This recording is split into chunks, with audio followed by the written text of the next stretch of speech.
Sa mundong puno ng limitasyon at kailangan maging profesional, paano kung ang taong gusto mong iwasan ay siya ring araw-araw mong kaharap sa trabaho? Ganito ang sitwasyon ni na Frank at Tyler, dalawang dating magkasintahan na muling pinagtagpo ng pagkakataon. Sa bawat sulyap, bawat ngiti, at bawat lihim na sandali sa opisina, unti-unti nilang napagtanto na ang pagmamahal na minsan ay nasira ay hindi pa pala tuluyang nawawala. Ito ang kwento ng muling pagtatagpo, pagpapatawad, at pag-ibig na pinaglaban kahit sa gitna ng tahimik na lugar ng trabaho. May mga kwentong deserve pakinggan. Kung bago ka pa lang dito sa Kilig Central, mag-subscribe ka na at samahan kaming buhayin ng mga kwentong puno ng damdamin at pag-ibig. Dahil baka ang maririnig mo ngayon ay kwento mo na rin.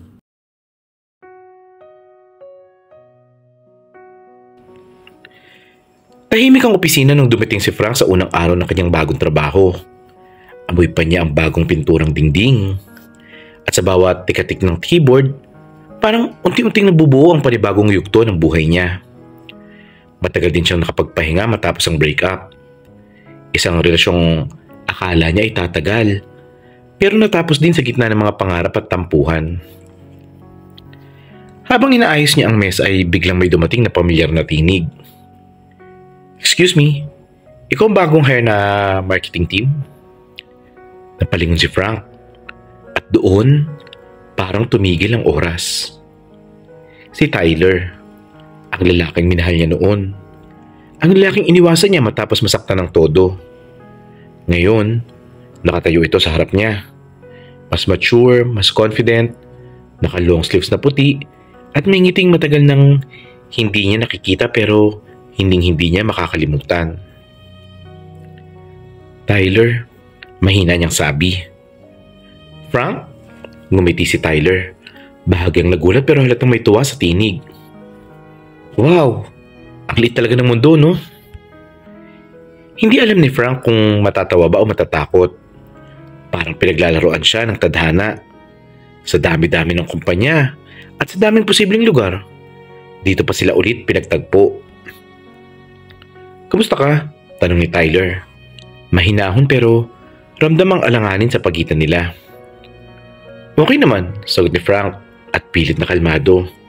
"Ikaw, mukhang mas maayos ka na ngayon." Ngumiti si Tyler, medyo bitin sa pagngiti. "Sinusubukan. Alam mo naman, after everything." Nagtagal ang titigan nila. May mga salitang gustong lumabas pero pareho silang pinipiling manahimik. Sa mga mata ni Tyler, may bakas ng pag-aalala.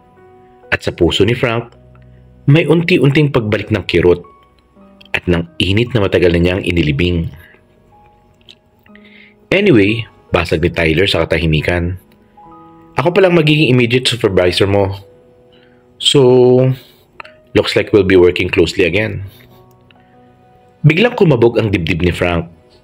Hindi niya alam kung swerte ba o sumpa ang muling pagtatagpo nila. Ngunit isang bagay ang sigurado. Ang mga damdaming matagal niyang itinago, baka hindi na ganun kadaling itago ngayon. Habang naglalakad si Tyler papalayo ay hindi maiwasan ni Frank na mapatingin sa kanya. Sa bawat galaw, sa bawat pamilyar na aura ng taong minsang naging tahanan niya. At sa isip niya, iisang tanong lang ang umuukit. Pabalik ba ang dating kami o muling masasaktan lang ako? Lumipas ang ilang araw sa opisina. Pero sa bawat pagdaan ng oras, mas lalong nagiging mahirap para kay Frank ang magpanggap na walang nararamdaman. Sa tuwing dumadaan si Tyler sa likod niya para mag-check ng report, ay ramdam niya ang presensya nito. Yung init ng hininga. Yung pamilyar na amoy ng pabango na dati niyang inaamoy sa leeg nito. "Frank, good job sa presentation kahapon," sabi ni Tyler isang umaga habang magkasabay sila nagkakape sa pantry. "You've really improved." Ngumiti si Frank, pero halata sa boses ang tensyon. "Thanks. Sinusubukan ko mag-focus sa work. Ayoko na ma-distract." Napatawa si Tyler. Mahina pero may ibig sabihin. Sana all. Tahimik silang dalawa. Ang tunog lang ng coffee machine ang maririnig. Pero sa loob ng katahimikan, may mga alaala ng gabing nagkukwentuhan sila hanggang madaling araw. Ng mga yakap na hindi mabura-bura sa isip ni Frank. Minsan sa meeting, napapansin ni Frank na tinititigan siya ni Tyler. Kapag magkasalubong ang kanilang mga mata, bigla itong lumilihis ng tingin. Pero palagi may bahid ng ngiti. Parang may sinasabi na hindi nila kayang ibigkas. Sa isang gabing overtime ay naiwan silang dalawa sa opisina. "Uwi ka na?" tanong ni Tyler. "Hindi pa. Tatapusin ko lang tong report." Sagot ni Frank at nagkukunwaring busy. "Need help?" pag-aalok ni Tyler. "Hindi na. Baka mapuyat ka." "Sanay na ako mapuyat, lalo na pag ikaw yung dahilan," sagot ni Tyler ng mahina. Napatingin si Frank. Halos marinig niya ang tibok ng puso niya sa katahimikan ng opisina. "Tyler, please," bulong niya. "Huwag mong gawing komplikado to."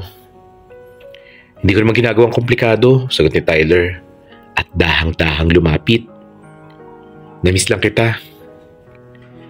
Nagtagpo ang kanilang mga mata. Parehong puno ng pangungulila. "Akala ko tapos na tayo," sabi ni Frank. "Hindi ko rin alam kung kailan ako natutong kalimutan ka," sagot ni Tyler. Halos pabulong. Umurong si Frank at pilit lumalayo. Pero nararamdaman niyang naginginig ang kamay niya. Sa pagitan ng trabaho at damdamin, hindi niya alam kung alin ang mas delikado. Pag-uwi niya ng gabing yun ay nakatulala pa rin siya sa salamin. Habang nagbibihis, ay tinanong niya ang sarili. Kaya ko pa bang itanggi yung totoo o matagal ko na lang bang niloloko ang sarili ko? Sa labas ng apartment niya ay umuulan ng mahina. Parang mga patak ng emosyon na matagal na niyang pinipigilan. Lumipas ang mga araw na parang laro ng tadhana. Sa tuwing magkakasabay sila sa elevator ay walang imikan. Pero sa bawat sulyap sa salamin, kitang-kita ni Frank ang mga matang ayaw umiwas. Mga matang pag-aari ni Tyler. Sa bawat meeting ay ramdam ni Frank ang tensyon. Kapag lumalapit si Tyler para magturo sa laptop screen ay halos hindi na siya makahinga. 1 pulgada lang ang pagitan nila pero para kay Frank, parang sinisigaw ng katawan niya na ang mga salitang hindi niya masabi na "Miss na kita." Isang hapon matapos ang mahabang meeting ay nag-alok si Tyler. "Coffee?" "Tara," maikling sagot ni Frank kahit alam niyang delikado. Umupo sila sa cafe sa labas ng opisina. Tahimik sa una. Parang parehong takot masimulan ang usapan na matagal nang nakabinbin. "Naalala mo pa ba dati?" tanong ni Tyler. "Anong dati?" "Yung ganitong setup. Coffee after work. Pareho rin tayong pagod pero masaya lang." Napangiti si Frank ng mahina. "Masaya nga. Hanggang hindi na." Napayuko si Tyler. "Sorry kung ako yung dahilan." "Hindi mo kailangang mag-sorry," sagot ni Frank. "Pareho tayong may kasalanan. Pareho tayong natakot." At tahimik muli. Sa labas, bumabagsak ang huling sinag ng araw. Ang ilaw mula sa bintana ay dahang-dahang tumatama sa mukha ni Tyler. At sa sandaling yun, parang bumalik si Frank sa lahat ng alaala. "Frank," mahinang sabi ni Tyler, "pwede ba kitang ihain sa dinner minsan? Wala namang halong kung ano. Gusto ko lang makasama ka uli. Kahit bilang kaibigan." Hindi agad nakasagot si Frank. Pero nang tumingin siya sa mga mata ni Tyler, nakita niya yung sinseridad.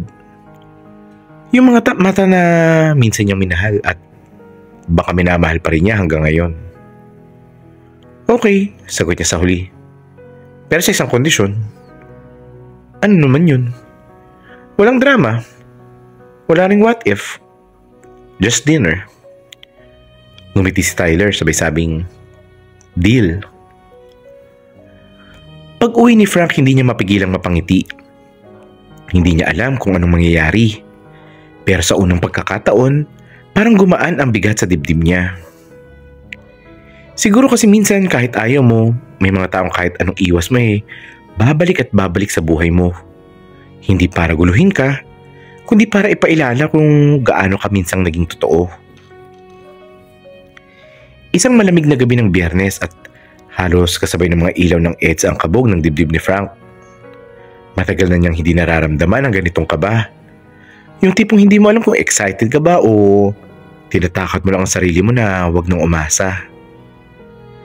Habang nakaupo sa restaurant ay iniikot niya ang baso ng tubig sa mesa.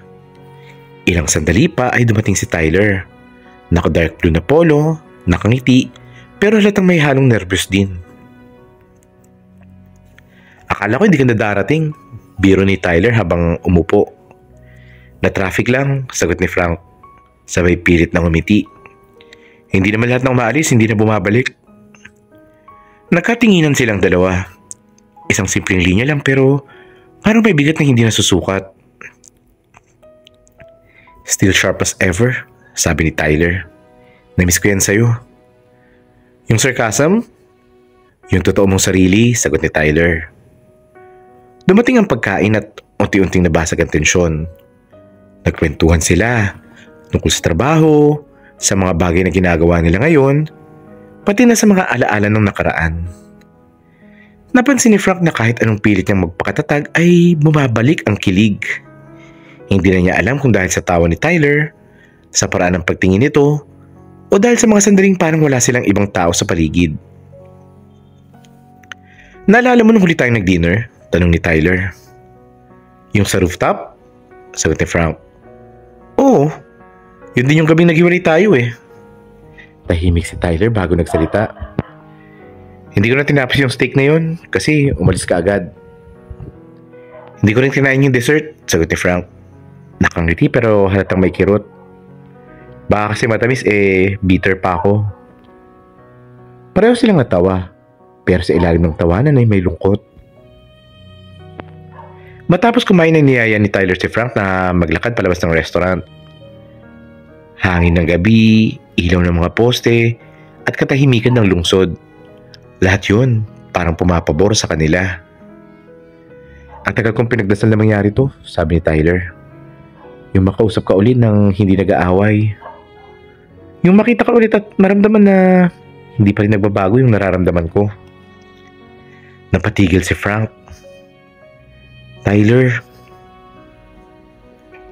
alam ko may sugat pa rin pero pwede bang kahit ngayong gabi lang kalimutan natin lahat ng sakit? Dahang-dahang lumapit si Tyler. Walang halik, walang yakap. Pero ramdam ni Frank ang init ng palad ni Tyler nang hawakan nito ang kamay niya. Parang lahat ng lamig ng gabi, napalitan ng tahimik na apoy sa pagitan nila. Miss na kita, pulong ni Tyler. Hindi sumagot si Frank pero hindi rin niya binawi ang kamay niya. At doon, sa gitna ng katahimikan at liwanag ng gabi, dalawang pusong minsang naghiwalay ay muling naglapit. Hindi pa buo pero nagsisimula na ulit tumibok sa parehong direksyon. Alam ko nakarelate ka sa mga kwento dito. Baka naman pwedeng magpalamig sa'yo. Oo, ikaw. Sino pa ba Dadalawa lang naman tayo dito. Pa-isang click naman ng subscribe button para una kang makakinig ng mga kwento namin. At syempre, kung nagustuhan mo, palike na rin. Salamat!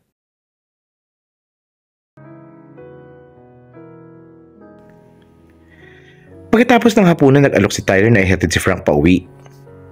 Malayo pa yung kondo mo, di ba? May extra room naman ako kung gusto mong magpahinga muna, sabi ni Tyler. Mahinahon pero halatang may halong kaba sa tono. Hindi na siguro, baka putol ni Tyler nang nakangiti. Baka matempt tayo pareho. Tumigil si Frank sandali. Napatingin siya kay Tyler. Ang ngiti nitong parang nangaasar pero may halong tapat na pagnanais. Napailing siya, pero sa huli ay sumunod din. Pagdating nila sa kondo, simple lang ang paligid. Malinis, maaliwalas, halatang bachelor's pad. Habang nagbubukas si Tyler ng inumin ay naglakad si Frank papunta sa balcony. Ang tanawin ng city lights ay parang kumukutitap sa mga alaala nilang dalawa. "Namiss ko to," sabi ni Tyler habang inaabot ang baso. "Ang alak?" tanong ni Frank. "Hindi, yung ganitong tahimik na gabi. Kasama ka." Tahimik? Ang tanging maririnig lang ay ang mahinang hampas ng hangin at ang tiktak ng orasan sa dingding. Nagtagpo ang mga mata nila. Walang salita, pero parehong malinaw ang nararamdaman. Dahan-dahang lumapit si Tyler. "Frank," bulong niya. "Tyler, wag." Pero bago pa man matapos ni Frank ang sasabihin, marahan na niyang naramdaman ang kamay ni Tyler sa kanyang pisngi. Hindi agresibo pero hindi rin naman namimilit. Isang simpleng haplos lang na parang nagtatanong kung pwede pa ba akong magmahal uli sa'yo? "Namiss kita," ulit ni Tyler. Mas mahina na ngayon. Hindi na nakasagot si Frank. Kahit pilit niyang pigilan ay tumitibok na naman ang puso niya para sa taong matagal na niyang iniiwasan. Lumapit pa si Tyler at halos magkalapit na ang kanilang mukha. Hindi pa sila naghalikan pero sapat na ang init ng pagitan nila para maramdaman ang matinding sabik. Ang kanilang mga kamay ay kusa ng nagtagpo. Hindi nila kailangan ng salita. Sapat na ang katahimikan para ipahayag ang lahat ng matagal na nilang tinatago. Sa mga sandaling yon, para silang dalawang taong nakalutang sa pagitan ng dati at ngayon. Hindi na nila alam kung mali ba o tama. Basta alam nila, ito ang totoo. Lumipas ang ilang minuto nang walang imikan bago nagsalita si Frank. "Tyler, this doesn't change anything. We're still not..." "I know," putol ni Tyler. "Pero pwede bang kahit ngayong gabi lang, hayaan natin maging totoo tayo?" At doon, sa gitna ng lamig ng hangin at init ng kanilang paghinga, hinayaan nilang bumalik ang lahat. Hindi dahil sa nakaraan, kundi dahil may pag-asang pwede pa silang magsimulang muli. Mabagal na tumama ang unang sinag ng araw sa kortina ng kwarto. Tahimik. Walang tunog kundi ang mahina at tuloy-tuloy na paghinga ng dalawang taong nakahiga sa iisang kama. Dumilat si Frank. Ilang segundo bago niya tuluyang maalala ang lahat. Ang hapunan, ang mga titig, at ang gabing nauwi sa mga yakap na hindi niya inakalang muli niyang mararanasan mula kay Tyler. Napatingin siya sa tabi niya at nandoon si Tyler. Mahimbing na natutulog, ang isang brasong nakapulukpot pa rin sa kanya. Tahimik lang si Frank pero ramdam niya ang bilis ng tibok ng puso niya. "Ano ba nangyari sa atin?" Pulong niya sa sarili. Alam niya wala silang pinangangakong kahit ano kagabi, pero may mga bagay na hindi na kailangan ng salita. Dahan-dahan niyang inalis ang kamay ni Tyler at tumayo. Lumapit siya sa bintana, pinagmasdan ng liwanag sa labas. May halong gulo pa sa isip niya. Masaya pero natatakot. Masaya dahil naramdaman niyang buhay ulit ang matagal na niyang inilibing na pag-ibig. Natatakot dahil baka gakaya noon ay masaktan lang siyang muli. "Gising ka na pala." Narinig niya ang paos na boses ni Tyler mula sa kama. "Hindi ako makatulog," sagot ni Frank. Ay hindi pa rin namilingon. Tumayo si Tyler, lumapit at tumigil sa tabi niya. "May gusto ka bang pagsisihan sa nangyari?" Umiling si Frank. "Hindi naman sa ganun. Gusto ko lang maintindihan kung ano to." Huminga ng malalim si Tyler bago sumagot. "Wala akong intensyong guluhin ka, Frank. Pero kagabi, hindi ko mapigilan. Ang tagal kong tinago to. Ang tagal kong gustong sabihin na hindi ko kayang mawala ka ng tuluyan." Nakatingin lang si Frank sa labas, pero ramdam ni Tyler na nakikinig siya. "Hindi ko alam kung kaya ko pang bumalik sa dati nating gulo," sabi ni Frank. Mahina ang kanyang boses. "Kaya natin kung gusto natin," sagot ni Tyler. "Pero hindi ko rin pipilit. Ang gusto ko lang, huwag mo nang itago kung anong nararamdaman mo. Kasi ako, hindi ko na kayang magpanggap." Lumingon si Frank. Nakatitig si Tyler sa kanya. Walang halong laro, walang halong pang-aasar. Lumapit si Tyler at marahang hinawakan ang kamay niya. "Hindi ko hihilingin na bumalik ka agad. Pero, pwede bang magsimula ulit tayo?" Bilang tayo. Hindi sumagot si Frank. Pero sa halip ay hinigpitan niya ang hawak ni Tyler. Hindi na kailangan ng salita. Minsan sapat na ang paghawak ng kamay para sabihing hindi pa tapos. At doon, sa ilalim ng araw ng bagong umaga, dalawang puso ang muling nagbukas. Hindi na para ulitin ang nakaraan, kundi para subukan uli sa pagkakataong masanda na silang pareho.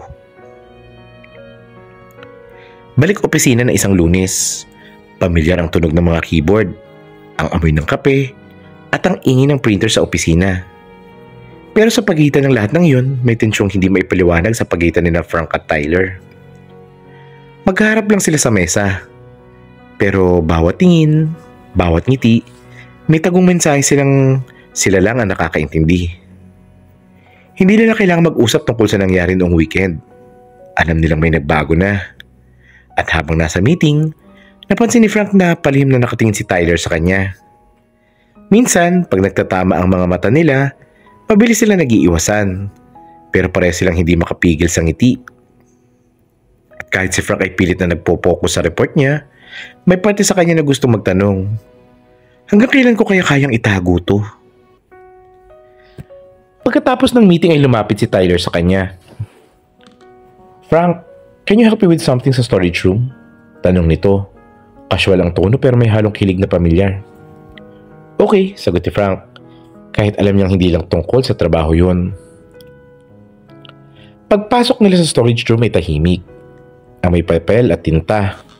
At tanging fluorescent light lang ang nagbibigay ng liwanag sa loob. Anong kailangan mo? Tanong ni Frank. Habang sinusundan ang tingin ni Tyler sa mga file cabinet. Actually, sabi ni Tyler, lumapit ang dahan-dahan, sabay-sabing, ikaw. Napatigil si Frank. Tyler, baka may makakita. Walang papasok. 2 minutes lang, promise. Bago pa siya makatanggi ay marahan ng hinawakan ni Tyler ang kamay niya. Hindi agresibo, hindi rin bastos. Maingat pero sabik. Ang hirap magpanggap buong umaga, bulong Tyler. Kanina pa ako gustong lumapit sa'yo. Lumapit siya na mas malapit. Halos magdikit na ang kanilang katawan. Ramdam ni Frank ang init ng hininga ni Tyler sa kanyang leeg. Ang pamilyar na kabog ng dibdib nito. Tyler, mahina niyang sabi. Pero hindi niya rin inalis ang kamay niya mula sa pagkakahawak. Di ko na kaya na parang wala lang to, sabi ni Tyler. Pero alam kong kailangan natin mag-ingat. So kahit sandali lang, pwede ba? Dahan-dahan silang naglapit hanggang halos magtagpo ang kanilang mga labi. Pero tumigil si Tyler. Nakatitig muna sa kanya. Parang humihingi ng pahintulot. Hindi na kumabuo si Frank. Sa halip, siya na ang unang naglapit. Isang marahan pero matagal na halik. Puno ng pananabik, ng pangungulila, at ng mga emosyong matagal na nilang itinatago. Totoo, punong-puno ng damdamin. Sandali lang pero sapat na para makalimutan nila kung nasaan sila. Nang may marinig silang yabag sa labas ay mabilis silang naghiwalay. Parehong humihingal at parehong nagpipigil ng tawa. See you later, Mr. Santos, biro ni Tyler habang inaayos ang kwelyo niya. Professional ka talaga, Mr. Rivera, sagot ni Frank at nakangiti rin. Paglabas nila ng storage room ay parang wala nangyari. Pero sa bawat tinginan, sa bawat tawag ng pangalan, may kislap ng lihim na sila lang ang nakakaalam. At sa araw na yun, opisyal na nagsimula muli ang koneksyon nila. Hindi bilang mag-ex, hindi bilang magkaaway, kundi bilang dalawang taong handang subukan muli. Kahit sa gitna ng mundo na kailangan magpanggap silang wala naman. Lumipas ang ilang linggo mula nung gabing di nila malimutan sa storage room. Sa bawat araw na magkasama sila sa trabaho, tila lalong humigpit ang tali ng damdamin sa pagitan ni Frank at Tyler. Isang lihim na koneksyon na nagiging sandikan nila sa gitna ng mundo ng profesionalismo at pretensyon. Hindi ito naging madali. May mga sandaling halos mabuko sila. Tulad ng minsang nahuli silang magkasabay lumabas para magkape. Unang mapansin ng office mate nila ang sobrang titingan nila sa isa't isa. Pero kahit ganoon, hindi nila iniwan ang isa't isa. Isang gabi matapos mag-overtime ay magkasabay silang naglakad palabas ng building. Tahimik ang paligid. Tanging ilaw lang ng poste at mga patak ng ulan ang saksi sa kanila. Hindi ko kalaing nangyari yun uli, sabi ni Frank, habang pinapanood ang mga ilaw ng kalsada. Na tayo uli? Tanong ni Tyler na nakangiti. Nakaya kong magmahal uli, sagot ni Frank. Tumigil si Tyler. Alam kong hindi perpekto to, pero gusto kong marinig mo tong malinaw. Hindi ako aalis at hindi na ako tatakbo muli. Napatingin si Frank sa kanya. Marahan. Hinawakan niya kami ni Tyler. Hindi ko kailangan ng mga pangako, Tay. Ang gusto ko lang, totoo tayo. Walang tago, walang takot. Ngumiti si Tyler sabay yakap sa kanya. Promise, simula ngayon kahit mahirap, pipiliin pa rin kita. At doon, sa ilalim ng mahinang ngunit tapat na ulan, hinayaan nilang mabura ang mga sugat ng nakaraan. Walang engrandeng pagtatapos, walang fireworks, pero may katahimikan, may kapayapaan. Ang ganitong klaseng pagmamahal, tahimik pero totoo. Makalipas ang ilang buwan, unti-unti nilang binuksan ang katotohanan sa mga kasamahan nila. Hindi lahat nakakaintindi, pero hindi na rin nila kailangan ng validation. Mas mahalaga na sa kanila ang maging totoo kaysa magpanggap para lang tanggapin ng iba. At sa dulo ng lahat ng pinagdaanan nila, natutunan nila na ang pagmamahal ay hindi palaging kailangan maging lihim. Minsan, kailangan masaktan ka muna para matutunan mong ipaglaban ang tamang tao sa tamang paraan. At kapag dumating muli ang pagkakataon, ay huwag mo nang sasayangin. Dahil hindi lahat ng nasira ay kailangang iwan. May mga bagay na mas matatag kapag binuo ulit ng dalawang pusong natutong magmahal ng totoo.